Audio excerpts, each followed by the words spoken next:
बटाट्याचे मस्त कुरकुरीत वेफर्स खायला कुणाला नाही आवडत। उन्हाळा आला की वाळवणाची सुरुवात होते आणि त्यात सर्वांच्या आवडीचा पदार्थ बटाट्याचे वेफर्स। जवळपास वर्ष दीड वर्ष आरामात टिकतात, पण हे वेफर्स बनविताना बऱ्याच जणांना अडचणी कुठे येतात त्याकरिता इथे मी तुम्हाला टिप्स देणार आहे। तर व्हिडिओ स्किप न करता शेवटपर्यंत बघा। तर चला मग पटकन व्हिडिओला सुरुवात करूया। इथे मी 3 किलो बटाटे स्वच्छ धुवून घेतलेत। बटाटा घेताना मोठा बघून घ्या, म्हणजे चिप्स छान मोठे मोठे होतात। आता ह्याचं साल काढून घ्यायचं आहे। बटाटा निवडत असताना पातळ सालीचा घ्यायचा। एकदम पांढरा शुभ्र बटाटा असेल आणि जाड सालीचा बटाटा असेल तर त्याची चव गाडेसर लागते आणि चिप्स चवीला चांगले होत नाही। तर सगळे बटाटे आपण असे सोलून घेऊ आणि लगेच पाण्यामध्ये टाकून घ्यायचे आहे। इथे मी सगळे बटाटे सोलून घेतलेत।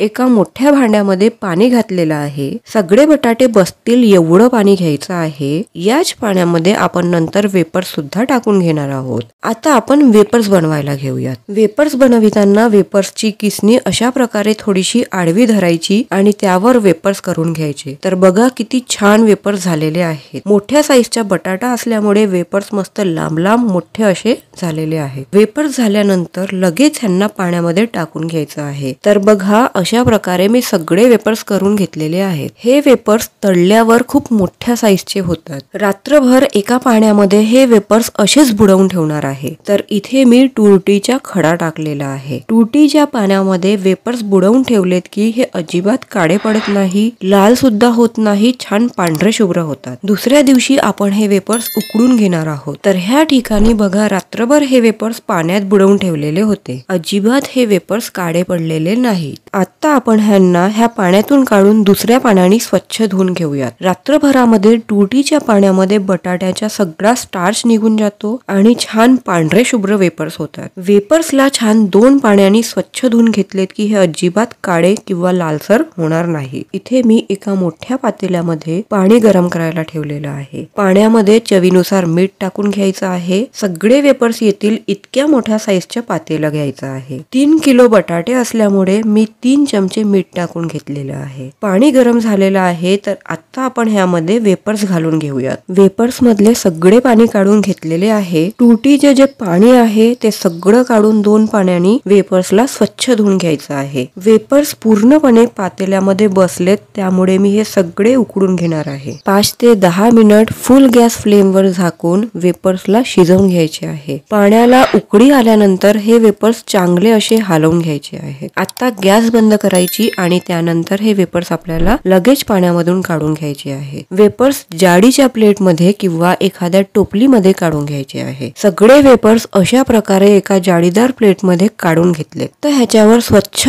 गार पाणी टाकून घ्यायचे आहे, म्हणजे वेपर्स एकमेकांना चिटकणार नाही आणि एकदम पांढरे शुभ्र बनणार। आणि आता वेपर्स वाळवायला घालायचे आहेत। वेपर्स उन्हामध्ये वाळवून घेऊयात।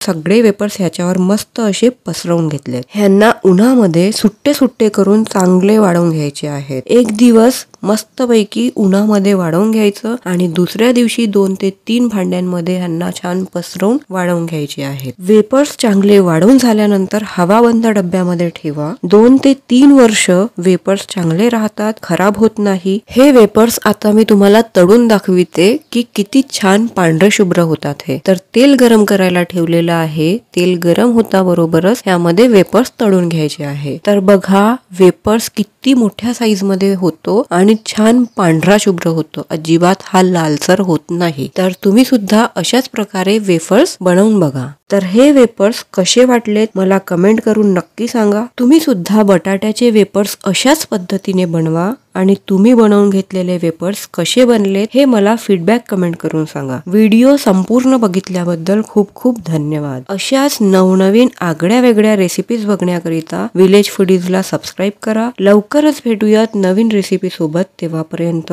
स्वस्त खा आणि मस्त रहा। Bye bye, take care.